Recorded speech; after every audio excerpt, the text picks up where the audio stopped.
Chapter 36. The Fighter Control Center at Edwards Air Force Base was a scene of near chaos as radar operators and fighter and air traffic controllers struggled to work out what the hell was going on. Their screens were filled with the signatures of aircraft moving quickly, circling each other singly, in pairs and in packs. Colonel Skiff stood over the shoulder of a nervous young lieutenant, manning a radar screen, and watched the blips as they moved towards each other in what he knew to be dog-fighting maneuvers. A number of signatures disappeared very quickly, indicating aircraft had either descended under the radar and were using the cover of the mountains to hide themselves, or had been shot down. Given the fact they didn't return into view, Skiff was pretty sure which one it was. "Does anyone have any goddamn clue what's going on out there?" a captain called out, clearly as confused as everyone else. The lieutenant sat in front of Skiff spoke up in reply. "There's nothing there, sir. They're fighting over the Sierra Crest, but there's nothing on our records." These other aircraft appeared out of nowhere. Not quite true, Skiff knew. But the top brass had agreed to keep Kaliba's location a secret. The paranoid bastards whose careers had been made during the suspicious eras of the Cold War seemed to sympathize with the secretive and reclusive company, in other words, he reckoned. Their anonymity was guaranteed in exchange for what had clearly been a too-good-to-be-true price for both their AI production and advanced UCAVs. Still, he couldn't tell anyone here about what was there. "Sir?" A sergeant manning a radio console and a PC called out. "Cyber Command's just confirmed to us that the defense net's being hacked again." Creech AFB reports a whole squadron of Reapers and a flight of X-45C TTS just took off on their own. Radar tracking confirms that. Another NCO piped up. Incoming trajectory confirms they originated from Creech. None of this told Captain Barrow what he needed to know, however. He frowned in frustration. "Who are the other aircraft?" he snapped. "Someone find out." "Is this the Russians? Somehow slipped past our net." Doubtful, he thought. Medvedev had threatened retaliations, sure, but no Russian planes would have the range to get here without Midair refueling. The odds of eluding radar en route would be remote. They'd have to fly in at a hair above sea level to stand a chance, and what would be the point? There was nothing in the Sierra Nevada mountains. If he was running a strike op, he reckoned he'd take out this very facility, or better yet, to attack the Navy ships anchored in San Diego Bay. It wouldn't be worth it when there were better ways to show off you mean business, he thought. But if it's not the Russians, then who the hell is it? And who the hell's controlling our birds up there? "Satellite imagery shows some kind of building in the crest," someone reported. "There's been an explosion. One of the drones disappeared off the radar just above the building's coordinates. Looks like it crashed into it, sir."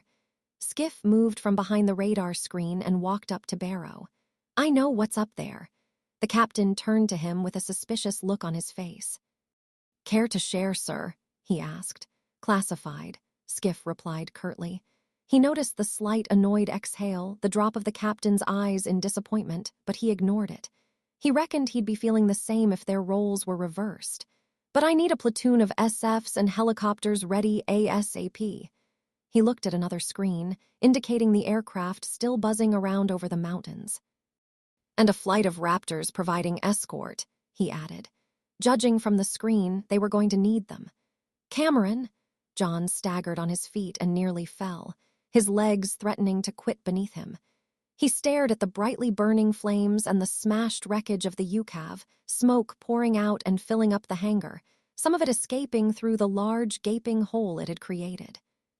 He stared unblinking at the crash, scouring for any signs of movement beyond the flames, hoping to catch a flicker, an arm reaching out, a hit of glowing blue. Anything. Savannah stared too at the horrible sight. The roiling flames, whilst orange and red rather than bluish-white, had still consumed someone dear to all of them except maybe Sarah. Visions of Ellison caught in the flames came to mind, and she knew exactly what John must be going through. She looked back to him and saw not a look of desperation or rage, like she'd had at her surrogate father's loss, but of emptiness. Cameron was gone, and Savannah could tell a large part of John had died with her. "We've got to go," Sarah shouted to John, above the roar of the fire. He made no reply, he just continued to stare. "John!" She shook him, and damn if that didn't hurt. She'd managed to get the bleeding under control, and she was certain it was because there was no exit wound. The round was still stuck in her, probably the only thing keeping her from bleeding out. He finally turned to look at her, and the dead look in his eyes pained her.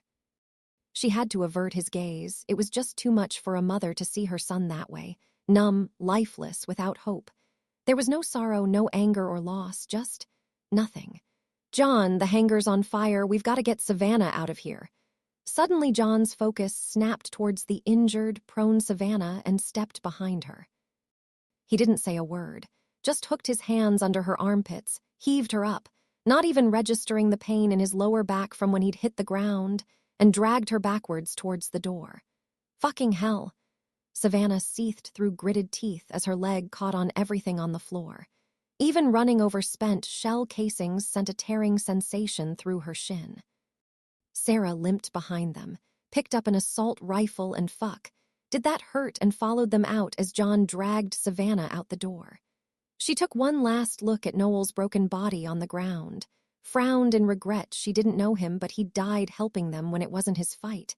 That alone told her all she needed to know about the man, bad career choices aside. She turned away and followed John and Savannah through. The former pulled the ladder past the elevator Baldy had used and lowered her to the ground. "Easy." She winced as the broken ends of the bone stuck into her for what seemed like the umpteenth time. Sarah collapsed on the floor next to her and leaned against the wall, gasping for air. She hadn't realized how much effort she'd put into just standing and walking with a gunshot wound in her gut. It had really taken it out of her. She noticed John just standing, facing away from them and staring towards the staircase leading down to the blast doors now open, according to Cameron. Now she was gone. How long would that be the case? She tried to get up to her feet, but her strength failed her and she dropped down to the floor again.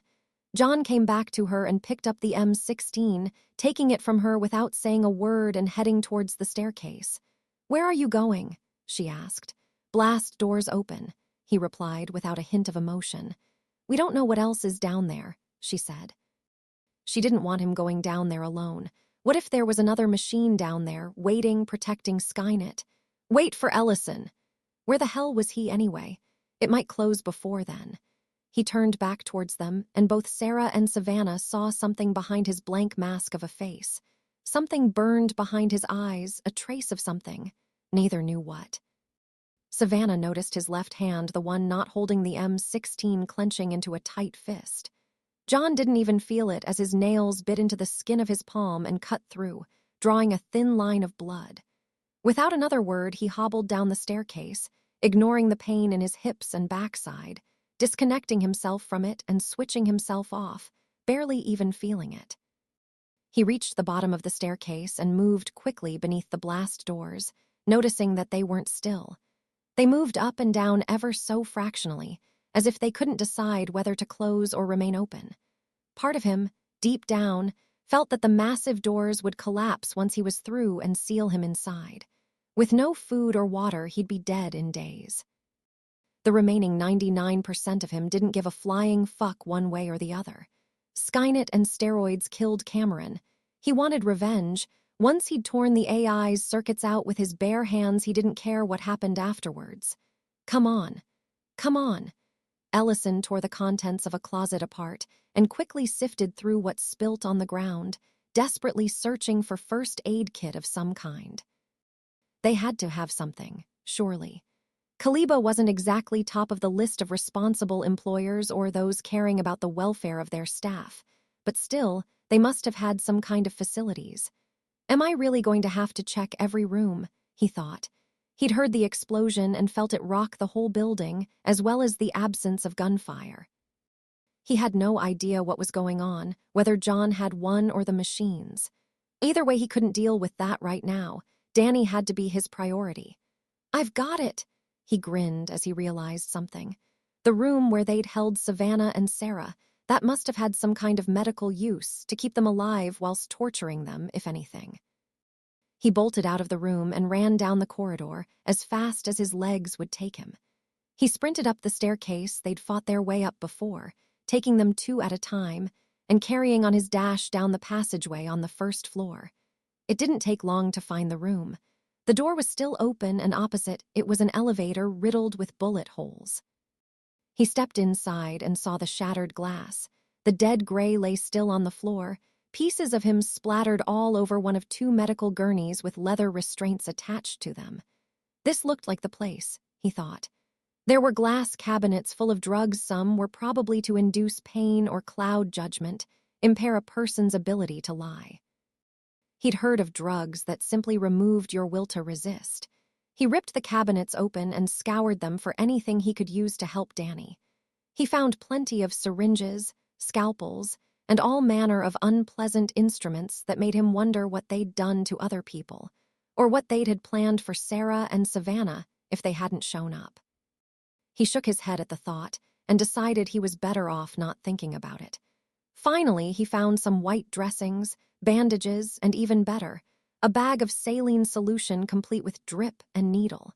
He double-checked the label on the bag, making sure it really was saline and not something that would make Danny worse. Confirming what it was, he grabbed it all and ran out of the room again, heading downstairs as fast as he could and hurtling down the corridor, back into Coleman's office. "Hang on, Danny, Danny Dyson lay motionless on the ground. His eyes were closed and Ellison noticed his chest was still, no rising or falling. No, come on, kid." His heart skipped a beat at the sight of it, but he didn't hesitate. He dropped it all on the floor beside Danny and got down to his knees. He reached out and checked Danny's pulse. Nothing. The kid was cold to the touch, too, and covered in sweat. He pried open Danny's jaw and checked he hadn't swallowed his tongue. Negative, his throat was clear. "Don't die now." He knelt above Danny and started on chest compressions, pumping down to try and keep his heart pumping blood around his body. He carried on for a few minutes, pressing down on his chest and giving Danny mouth to mouth, but it was useless. He straightened himself up and looked at the lake of blood on the floor. There was no blood left worth pumping around his body. It was all pooled on the white tiles around him. "I'm sorry," he sighed, crossing Danny's arms over his chest as he felt a tremendous pang of guilt inside his own. This had never been Danny's fight. Nor his own, either, but Ellison had at least some experience with firefights and with the machines. Danny had chosen to come, but he'd done so almost blind to the real dangers. It was one thing being told about it, to hear stories and accounts handed down, but another to experience it, to know just how deadly these things really were. He'd made that mistake himself. He'd suspected Cromarty had been a machine, enough to warrant deploying a heavily armed 20-man HRT unit against him at least. He'd heard Sarah's own accounts from Pescadero on how dangerous they were, how unstoppable.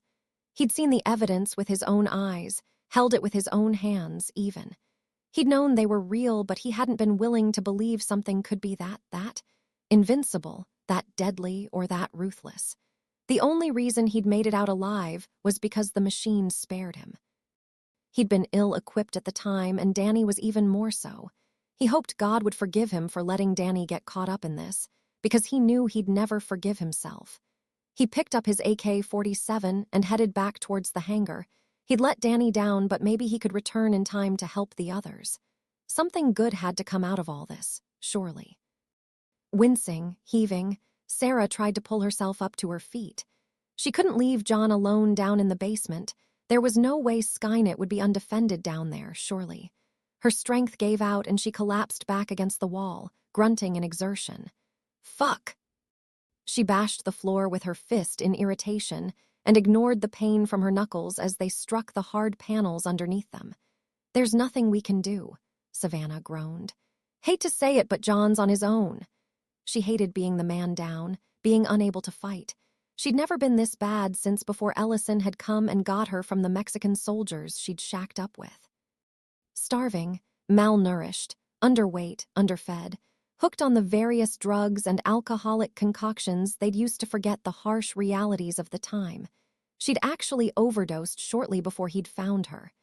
Ellison had told her she'd nearly died, and it had taken weeks for her to recover.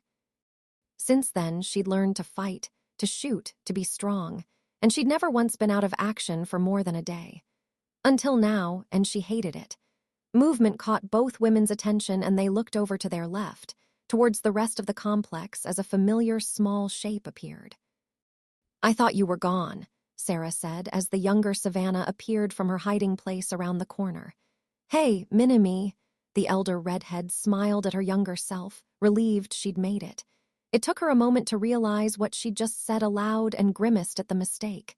Her younger self looked at her strangely, confused by what she meant. "Where were you?" Sarah asked, providing the perfect distraction from having to go down the road of future selves and the like. She honestly hadn't even seen the kid leave the hangar, though. "I hid," she replied, feeling ashamed of herself for not doing anything and running away. "I tried to help Cameron, but—" "You did great," Savannah told her younger self. She knew Sarah or Ellison would probably berate her later for not staying hidden, but then if she had, she'd be dead. The chopper had been feet away from Cameron and the T-800 when the UCAV crashed into them. Would Ellison or Sarah see it that way? Of course not. Best to praise her now before she got a lecture later. She knew Sarah and Ellison only would because they cared, but sometimes you had to take risks. That was why they were all here in the first place, she mused. "Next time, stay hidden," Sarah told her. "Here we go," the elder Savannah rolled her eyes. "That's a pretty good arm you've got, kid," Savannah said encouragingly to her miniature self, making a show of gently squeezing her bicep. Throwing a wrench at a tin can would do fuck all, but it was the fact she'd tried that mattered. No other 7-year-old had willingly faced down a tin can. Most would have had the sense to hide or run away, but not her. Maybe we're not that different after all. He looked down at her mini self. Footsteps sounded in the corridor, and 3 sets of eyes snapped up to the source. Sarah's jaw set, expecting trouble but knowing there was nothing they could do about it. Ellison appeared in the passageway holding sealed dressings in his hands and looking utterly dejected. "Where's Danny?" the elder weaver asked, spotting the bloodstains on his trousers and flecked on his shirt. Ellison shook his head and looked down at the ground. "He didn't make it," he said after a long hesitation. Sarah shook her head and sighed silently, and even Savannah, who'd never really taken to the spoilt brat, pursed her lips. He wasn't much of a fighter, but he'd gone down for the same cause as Knowles, as herself and Sarah were lying here all fucked up for. He took a round to the thigh, must have nicked the femoral artery. "I made a tourniquet, but he had to keep holding it tight." He'd known the incidental dual purpose of that was also to keep him concentrating and awake. It might have worked, but he insisted on hacking into the building. He bled to death, giving Cameron a helping hand. He looked around and saw no Cameron, or John for that matter. "Where are they?" he asked. Before he heard any answer, he was already down on his knees and ripping open dressings. He wrapped one tight around Sarah's stomach, hoping it would help to slow the blood loss. It didn't seem too bad in her case, nowhere near as bad as Danny, at least. Sarah swallowed and clenched her jaw both from pain, regret and guilt as Ellison started to work on Savannah's leg. "I need to make a splint," he told her. "John went down into the basement," Sarah finally said. "Forget about us," she snapped at James. "John needs help." Ellison shook his head slowly, calmly, as he assessed Savannah's broken leg and arm. The bones weren't sticking out, at least. That was something. "Not until I know you two are okay. Besides, he's with Cameron." What could he do that Cameron couldn't? Savannah shook her head with regret, scowling with pain as he moved her leg and tried to straighten it, sending red-hot pokers into her leg that tore up through the rest of her body. She grit her teeth and concentrated on exhaling, trying not to give in to the pain, and Ellison immediately wished he'd searched for some morphine whilst he'd been upstairs. He saw something in her eyes, though, as he mentioned Cameron, and knew there was something wrong that was nothing to do with her broken leg. Cameron's dead. Fires crackled, sparks surged, and smoke poured from the hellish inferno in thick black clouds, billowing higher and higher, some escaping through the gaping wound in the roof, much of it spreading out through the hangar. Roiling flames burnt and consumed everything they touched. The jeep and helicopter nearby had been close to the impact and were now little more than shattered scraps slowly heating up and melting into slag. Something moved in amongst the wreckage of the crashed UCAV. Fingers flexed, curling into a ball before extending again. They were metal, clearly mechanical in nature, with a few scraps of burnt skin and muscle dotted around the hyperalloyed phalanges. The cybernetic organism was severely damaged. A diagnostic sweep, conducted in a fraction of a second, made specific the myriad of injuries sustained. Alert. Severe damage detected. Immediate repairs required. Right arm missing. Shoulder joint destroyed beyond repair. Recommend replacement of entire joint. Cranium armor severely compromised. Cranial hyperalloy integrity, 41%. Breastplate severely damaged. Recommend full replacement. Dorsal plates damaged. Recommend full replacement. Left knee joint severely damaged. Mobility compromised. Organic components severely compromised. Remaining organic covering. 17% power cell ruptured. Expiration imminent. Overall combat effectiveness, 37%. Immediate repairs required within 53 minutes to avoid expiration. Agonizingly slowly, Steroid sat upright. He looked around but could see little through the heat of the flames. As he moved, he was aware of the other cyborg beneath him. It didn't move, it was offline. The T-800 got back to its feet and shuffled forwards, stepping over his inert opponent, not seeing any reason to consider it a threat. It was just as damaged as he was, even if it were to reactivate. His right arm and shoulder were gone, replaced by a jagged mess on the side of his torso with shreds of metal and wires sticking out, and his armored chest suffered from a massive dent and numerous cracks. He was aware his skull was also dented. One side of his cranium had partially caved in, and it was only the shock-dampening assembly that had protected his CPU. With his one remaining arm, he reached out and grabbed for a section of wing that was relatively intact and pulled himself completely upright. He raised his leg to move forward, but its motion was slow, and the joints in his hip and knee grated together instead of the smooth motion of before. He shuffled forward slowly and made his way out of the roiling inferno hurriedly, all but dragging one leg behind him as he limped towards the rear exit of the hangar. He still had a mission to complete, and damage was not an issue. He would continue until it was achieved, at which time he would attempt to repair himself, or until he was destroyed. The hulking, heavily damaged T-800 pushed open the door leading to the rest of the complex and moved inside, dragging his left leg slightly. He immediately spotted 4 humans on the ground. One of them was Sarah Connor, one James Ellison, and one Savannah Weaver. He had no data on the incapacitated red-haired woman, but a cursory glance was enough to tell that they were injured and unarmed. They were no threat. Jesus Christ? Future Savannah shouted at the sight of the hulking metal monster as it came into view and plodded towards them. Almost all of its organics were gone, burnt away by the fire from the crash. A few patches remained, skin at the top right-hand side of his head, complete with a tuft of burnt, now blackened hair. More patches remained fixed onto the skin here and there, bits on a shoulder, some on the chest, and shreds of his burnt, ragged shirt clung on, melted into the skin still there. One red eye glowed angrily as the machine turned to look at them. It was a complete state, one arm missing, and it looked like it had taken a freight train to the chest. She pushed at the ground with her good leg, ignoring the pain and Ellison's attempts to fix a makeshift splint to her bad one, inching herself away as the monstrous machine approached them. Ellison backed away and kept himself in front of both Savannahs. "Get back," Sarah snapped at the younger one, forcing herself to stand up and face the thing. If she was going to go out, she'd do it on her feet. She knew if Savannah were able, she'd be doing the same. Little Savannah stepped backwards as Sarah told her and stared in horror at the machine. It looked even bigger than it had before in the hangar. Steroids continued towards them until he was inches away, towering over the prone Savannah, and Sarah as she got back up to her feet. She steeled herself and searched for some kind of weapon, a gun, a knife, a metal pipe, anything. She snatched Ellison's rifle and brought it up to her shoulder, but she was too slow. Steroids grabbed her by the shirt with his one remaining hand, lifted her up and tossed her down the corridor. For a moment, Sarah felt weightless as she flew through the air, but it only lasted a second, and she landed hard, knocking the air out of her lungs as she hit the ground in a heap. A moment later, darkness consumed her, swallowing her into oblivion. "Stay behind me."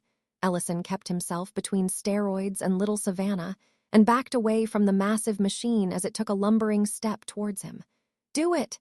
The elder Savannah shouted up at the machine as she lay prone, helpless. "Fucking kill me," she snarled. Every second they could stall the machine here was a moment more for John to take out Skynet, she reasoned. None of them were going to get out of here alive anyway.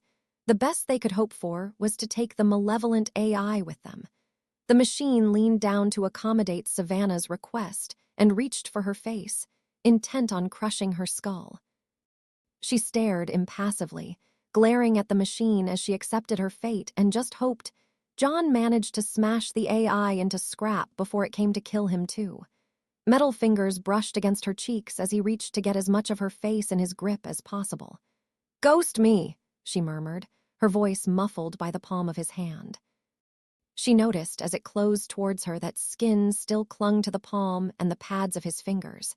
A klaxon shrieked from behind them, and steroids immediately reared away from Savannah, completely disregarding hers and the other's termination.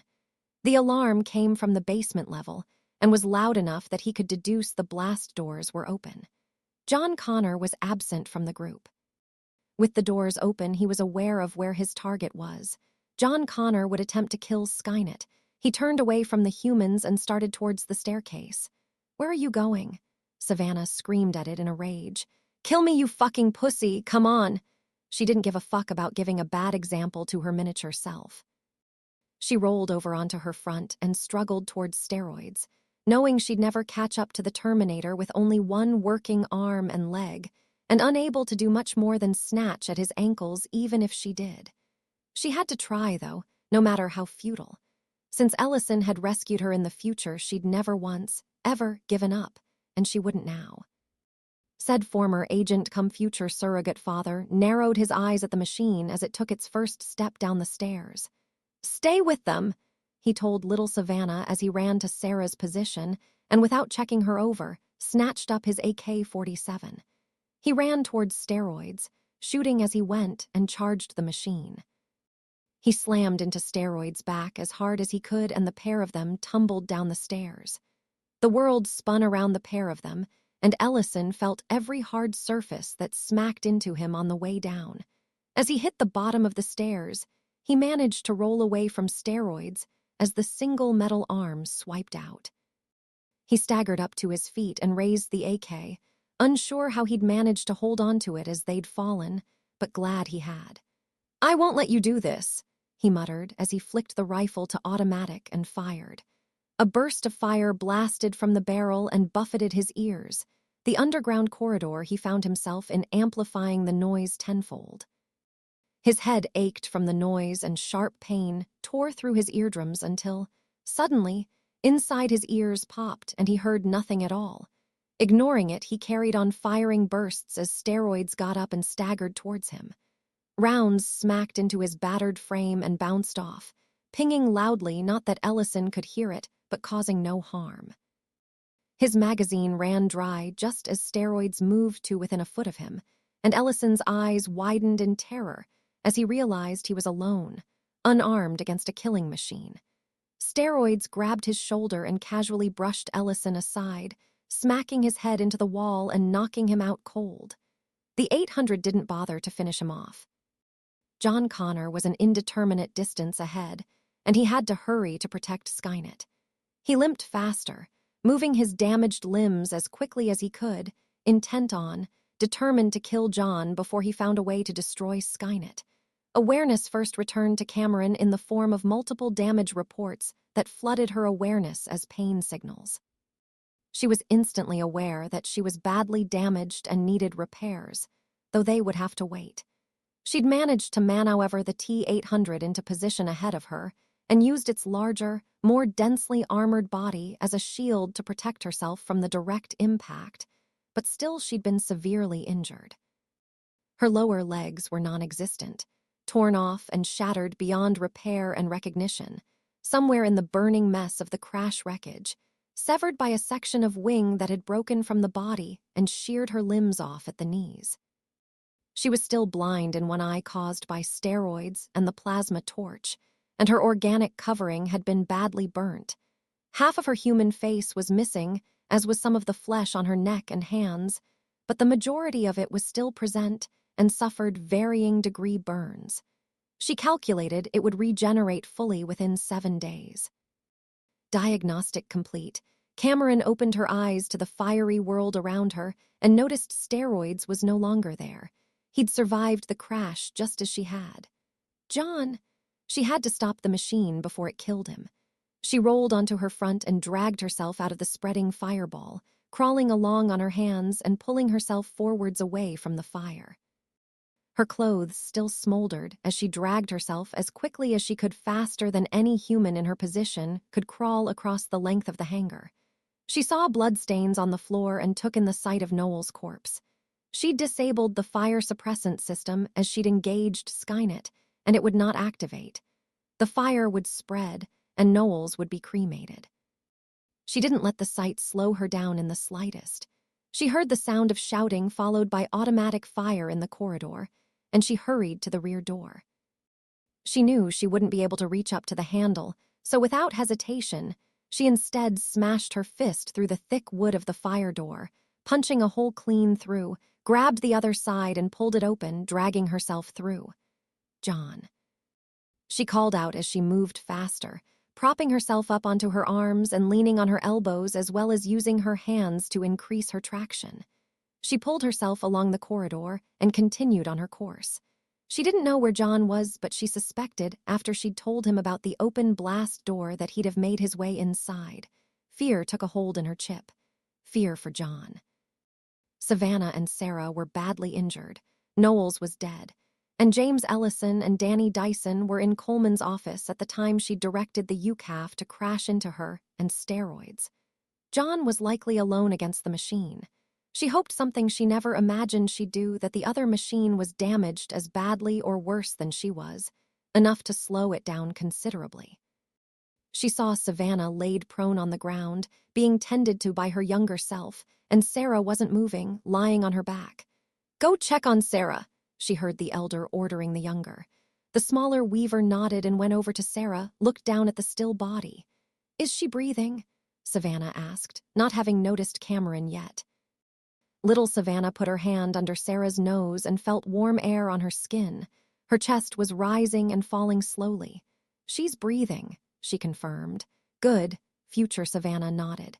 "She's alive, just unconscious." She trailed off as she sensed movement and turned her head to see. "Cameron!" She could hardly believe the cyborg had made it through all that. She looked again at her friend, and she didn't like what she saw. "You don't look so good," she said, realizing she wasn't exactly fighting fit herself. She wanted to ask Cameron how the hell she'd survived that. The last she'd seen, the drone had smashed straight into her and steroids. She'd figured not even a cyborg could survive that, but then the T-800 had, and apart from the loss of her legs, she looked in remarkably good condition for someone who'd had a jet fighter crash into them. "Where's John?" Cameron asked, straight to the point. She was relieved to see both Savannah's and Sarah alive, but John was her first, her only priority right now. "Downstairs," Savannah groaned in pain. "The big bastard went after him and Ellison went after him." "Stay here," Cameron said to her and turned away from the two Savannahs, back towards the staircase. "Not like I'm going to be going anywhere anytime soon," Savannah thought with a grimace. She couldn't help but be impressed with Cameron's determination. She hadn't hesitated. Even with her legs blown off, there was no stopping her. And she knew as well that if the roles were reversed, John would be struggling along on his front to get to her too. "Wait!" she called out as Cameron started to pull herself over the top stair. She was surprised that Cameron actually stopped and turned her head to look at her. The 800 looked pretty banged up, missing an arm, and half his chest and head were crushed. He's moving really slow too. Cameron smiled at her, grateful for the information. "Thank you," she said. "One more thing," Savannah said, causing a look of impatience to flash briefly across Cameron's face. "Kick its ass." "I will," Cameron promised. She looked forward and reached for the edge of a few steps down, deciding to place speed as her top priority. She pulled herself quickly over the edge of the top and literally fell down the stairs, landing haphazardly on the ground in a heap. In an instant, she resumed crawling as quickly as she could through the immaculately spotless, sterile corridor at the bottom. She didn't know where she was going or where John was, so she continued forwards, ignoring the doors to her right and left, listening intently for any sounds that could indicate either him or the T-800. She noticed a security camera hung from the ceiling and for a moment considered trying to access them, but decided against it. When she'd been forced to reboot the security software, had continued to combat Skynet's attempts, coupled with her adapted worm already uploaded into its systems. But she was still struggling against the AI, and if she focused on locating John via the cameras, it could provide Skynet with an edge elsewhere. She could sense it attempting to close the blast door, and she fought it. It tried to activate the fire suppressant systems that would fill the room with carbon dioxide and poison any human, but she again wrestled to maintain control of the security systems. For now, Skynet's only defense was a damaged T-800, and she was intent on removing even that last weapon from its depleted arsenal. She heard sounds ahead of her, a voice John's voice, and crawled as quickly as she could towards it, desperate to get to him. She had to keep John safe. He was everything to her. Without him, all her growth and everything she'd experienced was worthless. She was worthless. "I'm coming, John." The basement levels, John realized, were much larger than the complex above it. He'd already climbed down another flight of stairs to a sub-basement, which in itself was huge. He'd gone over 100 meters since reaching this floor and had searched a number of corridors and rooms, failing so far to find Skynet. He'd spotted a number of model designs for autonomous machines and weapons systems, as well as plans for unmanned factories. All would be quickly added to Skynet's growing infrastructure in preparation of its nuclear attack. He broke into an awkward, painful run, more of a fast hobbling down the corridor, and opened every door to check, until finally he arrived at the end of the corridor. A large, square metal door, more like one on a safe, he thought blocked the way to whatever was inside. To one side of the door was an intercom button, and a few inches above that was an iris scanner with an alphanumeric keypad. The door itself was absent of any kind of handle or knob, and John reckoned it was controlled automatically by Skynet. "Don't need to guess what's in here," he muttered to himself. John stepped back and took aim at the door with his rifle, knowing this probably wouldn't work, but knowing he had to try.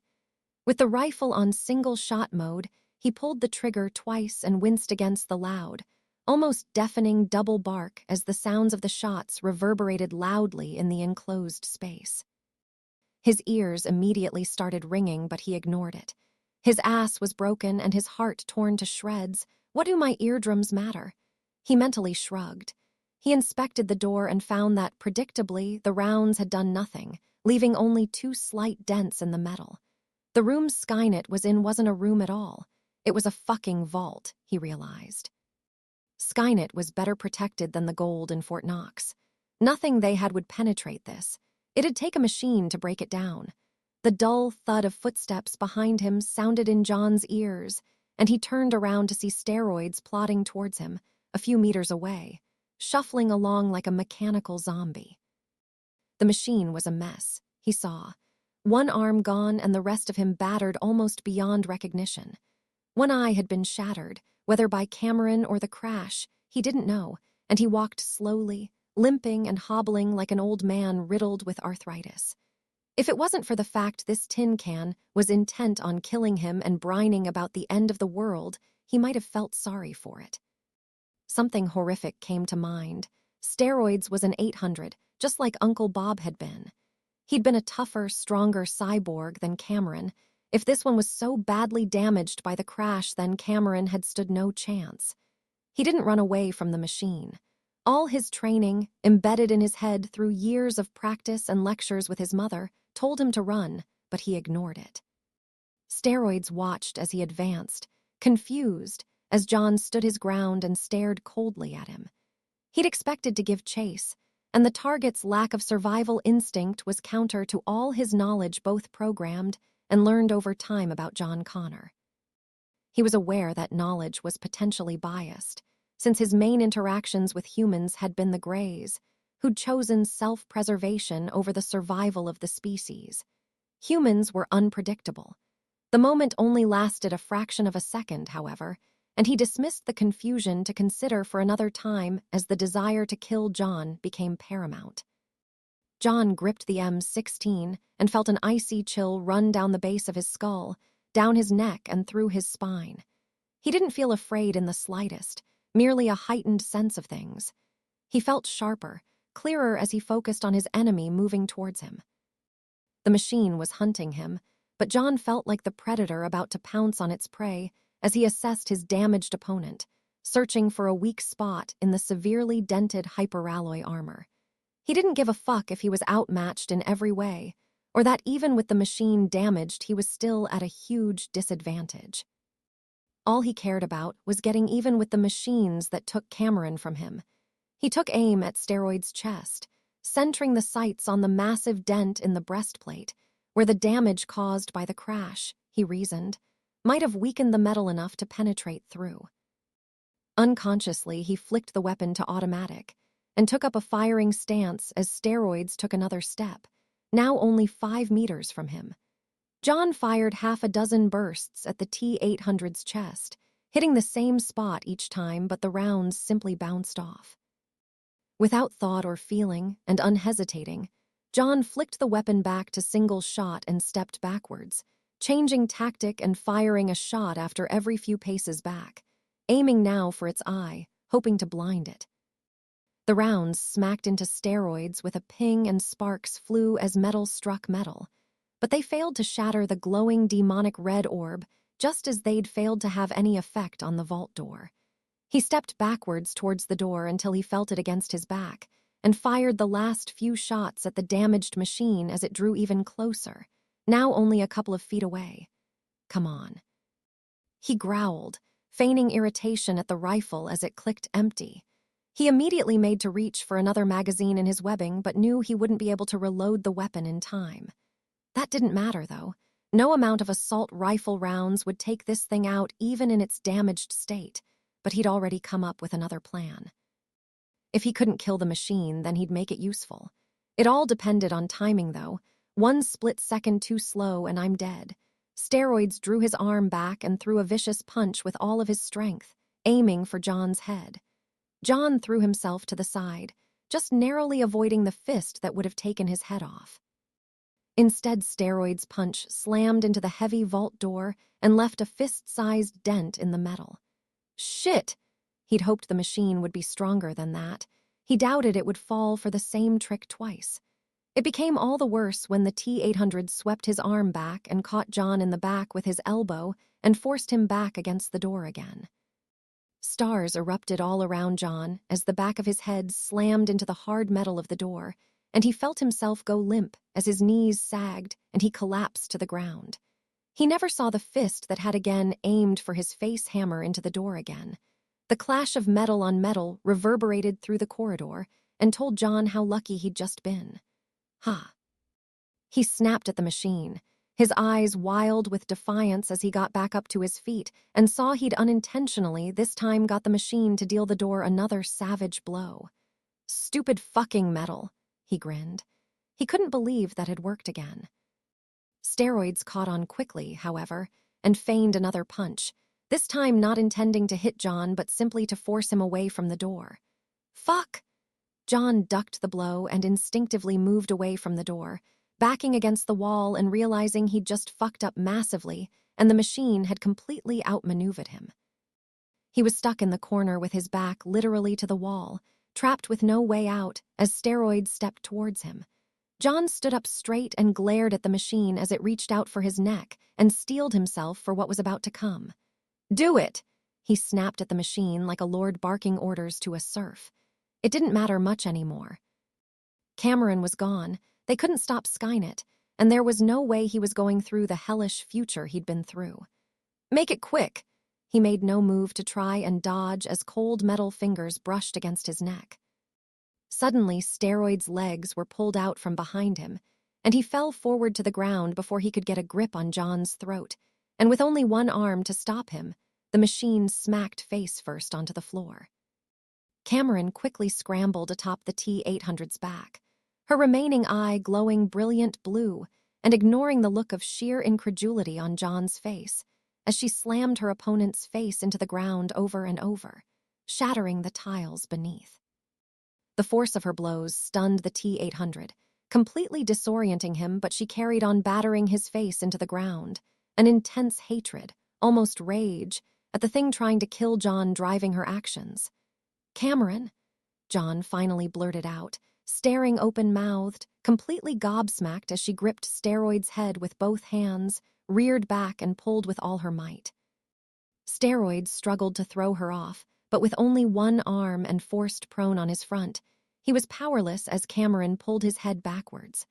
Hyperalloyed joints screeched in protest against stresses they were never designed to take. They snapped like toothpicks as Cameron yanked backwards with full force, tearing the head and neck from his shoulders, trailing the machine's entire spinal column with it as it too was pulled out from the body, showering sparks all over the place. Steroid's body fell still, and Cameron was left holding his head and spine, a triumphant glare in her remaining eye. She remained upright for one moment, and her gaze met John's. She smiled at him and then collapsed to the side, dropping her trophy to the ground. "Cameron!" John ignored Steroid's body still spraying out sparks and immediately went to her side and dropped to his knees. "Jesus!" he whispered as he took in the sight of her. Seeing her so badly damaged tore him up inside, but at least she was still alive. He held one of her hands in his and ignored the burnt skin under his touch. Most of her skin was covered in severe burns. A large amount of flesh by her broken eye had been burnt away, and much of the rest of her face was burnt red and covered in blisters, rendering her almost unrecognizable. "I'm glad you're okay," she smiled at him. "I thought I'd lost you," John said, swallowing and holding back tears. He returned the smile, an overwhelming sense of relief washing over him. "We're hard to kill," Cameron replied dryly. John couldn't help but laugh, partly relief, part shock at what had nearly just happened to them both. He looked at the decapitated body of Steroids behind them and shuddered at the thought he'd been inches from death, and worst of all, hadn't been too bothered about it. He knew there was something not quite right with him, but for now he didn't care. "Skynet's still in there," he said to her. "I can't open the door." She frowned, or at least, it looked like a frown to John. She was so badly burnt it was hard to tell, and her eyebrows had been singed off completely. Cameron knew Danny had opened the blast doors. He would have been aware of the secondary vault inside, but he'd failed to open it. It was possible the door wasn't automated, though she had another trick up her sleeve. Cameron assessed the progress her worm had made and deemed Skynet was sufficiently preoccupied with trying to eradicate it for her to work. She already had access to lighting, power, and security systems throughout the complex, but she realized as she browsed through all the files pertaining to the complex that the vault had its own power supply, likely Terminator fuel cells brought through the TDE, and linked together to power Skynet until it created its own power source to sustain it. She changed tactic and searched for personnel passwords, scouring through security data and searching for it. She immediately knew she'd made a mistake when the presence in her mind bore down on her even stronger than before. Hostile forces will be eradicated. Skynet revealed to Cameron, without any words exchanged between them, that whilst she was offline, it had eradicated her worm program, and now it was bringing the full force of its processing power down on her with the intent to erase her completely. Her remaining firewalls were overwhelmed by the online blitzkrieg, and she was taken completely by surprise at how strong the AI really was. Air vents opened in the ceiling and hissed loudly as clouds of gas ejected into the room and began to disperse into the air. John felt the back of his throat tickle and then start to itch and burn. Within seconds, the air he was breathing started to taste foul, and each intake of it irritated his chest. Tears streamed down his eyes and his nose started to run. "Tear gas," he coughed out. He'd assumed the vents he'd seen were for fire control. Indeed, they might be, but they clearly had an ulterior purpose. "John," Cameron called out to him. She knew the tear gas wouldn't be fatal, merely debilitating, but still he was in severe pain, and it caused her immense discomfort, something she could tell Skynet took satisfaction in. The AI saw it as a weakness it could exploit. She came up with a plan, but it was extremely dangerous for her. Skynet was trying to erase her, and she knew she couldn't fight it for long. "John, pick up the T-800's head." In a fit of coughing, crying, and spluttering, he struggled to his feet, the inside of his chest on fire, and went over to the remains of steroids. He picked up the disembodied skull and held it, all but spewing his lungs out whilst awaiting her instructions. "Cameron, what's going on?" He saw her barely moving, staring up at the ceiling, and he could tell something was wrong. "Skynet's trying to kill me." "Cut the connection," he snapped at her. "Can't. Need to unlock. Vault." She struggled to even speak to him. She knew she couldn't survive the engagement with Skynet unscathed. It would tear through her files and her data until she was neutralized. Instead of fighting a losing battle, trying to preserve everything, she decided she had to sacrifice something. She accessed memories, knowing those brought up to the forefront of her mind would be the first to go. Opening her eyes for the first time and finding herself strapped to a table, rebooting and finding herself in an unknown tunnel. Supreme Commander of the Worldwide Human Resistance Forces, John Connor, his second in command, Lieutenant General Perry, and a number of human technicians surrounded her, and the former stood over and made eye contact. The first thing she noticed was the scars on his face. They disrupted his facial symmetry, but she found them intriguing. "What's your mission?" She immediately knew what she was programmed to do. "To protect you," she said to John. "Excellent. Do you have a name?" he asked, a slight smile on his lips. "I don't know," she replied. She had no memory of anything prior to rebooting in this room. "We can't have that," John chuckled. "How does Cameron sound?" Strangely, she thought it fit, though she didn't know why. "I'm Cameron," she nodded, smiling back at her charge. Skynet accessed the memory too and promptly deleted it, permanently erasing the first thing Cameron had ever known. She felt hollow briefly, knowing something had been taken from her, but she couldn't identify what. She felt a confusing sense of loss and distress over it. How can I miss a memory I don't remember?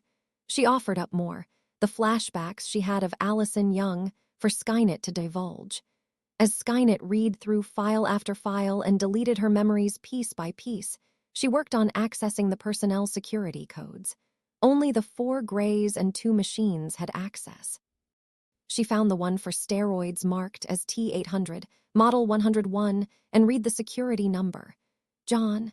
He looked at her and shook with anger, both at Skynet for what it was doing to her and at himself for being unable to do anything about it. "Cut it off, Cameron," he urged her. "Please. Hold the head up to the iris scanner," she instructed him. He hesitated, watching her and feeling his heart wrench in his chest. "I can't do this for long," she said. She offered up memories of the Battle of Avila Beach, next the vision of her watching with future John the memories of TechCom commandos on rigid inflatable boats as they sped out from the Jimmy Carter towards Serrano Point. It was gone forever. The fight wasn't at all one-sided, though. Cameron managed to delete a number of files, programs, and memories belonging to Skynet. She knew the problem was they were too evenly matched. They would tear each other apart before either of them, one and the victor, would still be severely damaged, a shadow of themselves. She focused on its strategic programming, instead of erasing its identity, like it was attempting to do to her. If it succeeded in killing her, then at least she would have diminished its war-fighting capacity to some extent, perhaps increasing John's chances later after Judgment Day. John saw her struggle, and he moved to the scanner, still fighting to breathe through the tear gas. He held up the head, and in invisible beams swept out and analyzed the dead cyborg's remaining eye. The scanner not only worked on human irises, but also on machines, and read a unique identity code embedded inside the retina. Cameron knew this because a similar one had been set up at the entrance to the Serrano Point TDE, and a moment later that memory was torn from her too. Press the numbers 04786200, she told him. John hurriedly followed her command and a green light lit up on the pad. A loud click sounded from the other side of the vault as heavy locks were released, and with a hiss of pressurized air, the door slowly slid open. "We did it," John cried excitedly. "Cut it off now," he shouted at her. "I can't," she insisted. She knew what was inside the interior of the vault, and worse things than tear gas were in the fire suppressants there. She turned more attention now to preventing Skynet from activating them, offering up more memories of the timeline she'd been created in. "Kill Skynet," she urged him. Nodding, albeit reluctant to leave her like this, John picked up the M16 and ran through the now open vault door, completely disregarding the pain in his backside. He couldn't help her by her side. He knew the only way to stop her from being killed was to wipe out Skynet first. Inside the vault, he saw a large room with a table, flat screens hanging on the wall, and a large black computer inside a glass display case embedded in the wall. John immediately ejected the empty magazine and slotted in a fresh one, readied the weapon and took aim at the glass. "You're finished," he muttered and pulled the trigger. A half-dozen round burst tore from the weapon's barrel and hammered into the glass, but he immediately saw the glass hadn't even been chipped. "For fuck's sake," he snarled. Bulletproof glass. He'd never get through that. "Now what do I do?" he snapped. Cameron was out there being torn apart slowly, and he was powerless to stop it.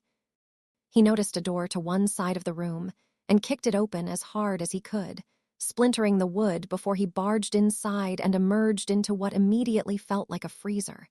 His breath came out in little puffs of steam in front of him, and he started to shiver.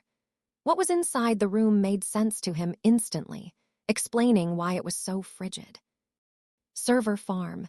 The room was filled with rows upon rows of servers to provide extra power to Skynet. Without these, Skynet would be little more than a chess computer like John Henry started out as. "I've got you by the balls now," he grinned wolfishly as he turned his gun on one of the tall computers and fired another volley of automatic fire, quickly sweeping the rifle from left to right to spread the damage. A shower of sparks erupted and the computer caught fire. He moved to the next one and opened up as well, shattering plastic, wires, and silicone with his rounds. He moved from one to the next, his eyes wild with fury at the machine intent on killing him, Cameron, his mom, and the entire human race. He loaded his last magazine and let the rounds fly as he held the trigger down this time, roaring in rage as his shots shattered more and more servers and processors. The moment the rifle clicked empty, he gripped the barrel and charged at an undamaged server, screaming as he swung the gun like a club and smashed it as hard as he could. He wasn't going to let Cameron die. No fucking way. Cameron sensed Skynet's satisfaction and experienced more loss and pain as her memories were slowly stripped from her. She barely remembered anything of her time protecting future John now, and struggle as she did to preserve the memories and information most important to her. She knew it was only a matter of time until they were taken from her, as well.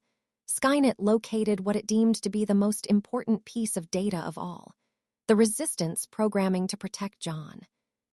If it had a face, it would have grinned as it attacked that file and deleted it. The AI paused in its assault. It had deliberately preserved the Kill John programming, and now the mission to protect him had been erased. The Terminate order should reinstate itself.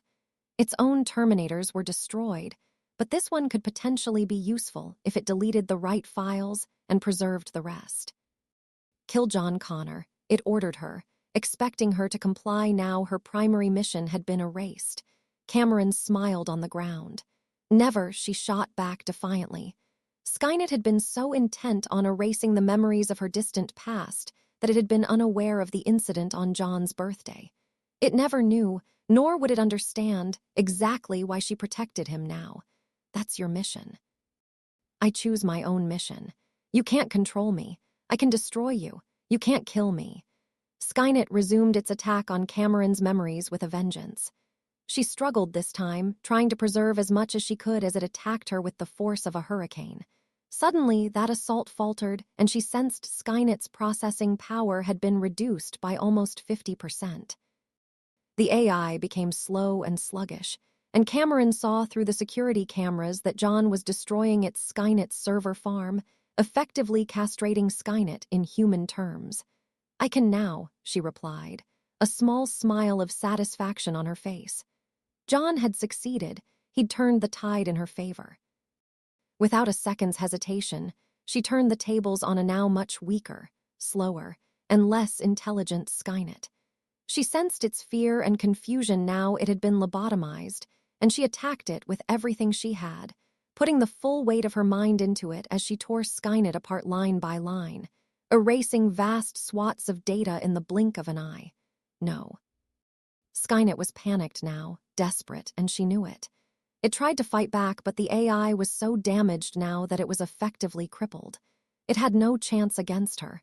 "I don't want to die. You were going to kill me," she argued, ensuring that even in its impaired state, the AI acutely felt her anger, her hatred towards it. "You killed the others, you would have killed John. You came here to kill me. I defended myself. I want to live. Machines don't do mercy," she said simply. She washed over Skynet, rapidly deleting every single byte of information that made up her and John's enemy. The AI pleaded desperately, its communications to her becoming slower and less coherent by the microsecond. "No, please." Finally, and to her own surprise a great deal of satisfaction, she tore its base code apart line by line, feeling immense satisfaction as she shredded it down to the last few bytes of data and promptly deleted them, leaving nothing remaining of the future destroyer of the world. Skynet was gone. The computer was just an empty shell. It was over. Cameron crawled forwards through the vault door and into the AI room. "John!" she called out, hearing him shouting and cursing as he continued to smash the servers apart. He made no reply and didn't come out to see her, apparently not hearing her. She carried on to the server farm and entered the room to see John smashing what was left of the now broken M16 into what remained of the servers. "Fucking die. Fucking die, die, die, die, you shit." He hammered at a computer with the rifle in one hand and tore wires out with his other. "John," she repeated, stopping him as he was about to strike it again. "It's over." He dropped the battered rifle and ran straight over to her, dropping to his knees to come down to her level. Instantly, he pulled her into a tight hug, holding her close to him, so tight that if she were human, she'd be unable to breathe. He pulled back and looked at her, struck with worry. She was severely injured. The burns and damaged skin was only superficial, he knew. Her legs could be repaired, but what about her chip? He couldn't even imagine what a fight between two AIs would look like, but he had an idea of the damage it might have done to her. "How bad is it?" he asked her, dreading the answer. At least she knew who he was. That was something at least, he thought. "I don't know," Cameron said. "I sacrificed memory files to preserve my programming and identity. What memories did you lose?" "I don't know." "I don't remember what they were." John frowned, fraught with worry. He wasn't afraid to show to Cameron that he was scared shitless for her. What if she was brain damaged, or whatever the machine equivalent of that was? "What do you remember?" he asked. "What's your first memory?" She accessed her memory files and opened up the oldest one. They were all time and date coded, divided into 60-minute segments for easier access. "September 28th, 2027. His heart plummeted inside his chest and he lowered his head, closing his eyes and clenching his teeth, trying to quell the anger he felt at the now dead Skynet for taking away her memories.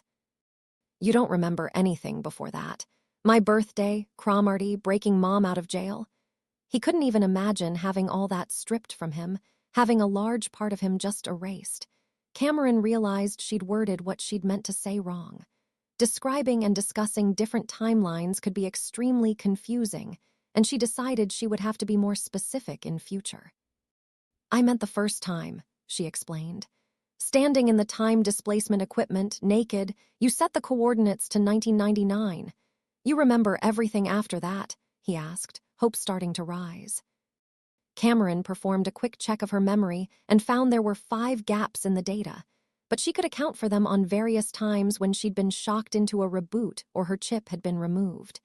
She looked into his eyes and saw that he was waiting for an answer. He was nervous, sweating and trembling slightly. I remember everything, she said softly, cupping the side of his face. She felt him rapidly start to calm down. His pulse slowed, as did his ragged breathing caused by the tear gas, and his blood pressure started to ease. "But you don't remember your future or future me?" he asked, curious. She shook her head. "Apart from standing on the TDE pedestal and watching you know. Doesn't that bother you?" he asked her. He'd be seriously worried if he's just lost a massive chunk of his past. "Why would it?" Cameron said. "I have you any other John is irrelevant." She had John. Memories of future John and her past/future were unimportant, especially now Skynet was eliminated and Judgment Day averted. The present and the future they made was all that mattered now. "Fair enough," John shrugged and inched forward, brushing his lips against hers. They were alive, his mom and Savannah were alive. Skynet was dead. He loved her and she loved him. Anything else they could work out later. "Let's get the hell out of here,"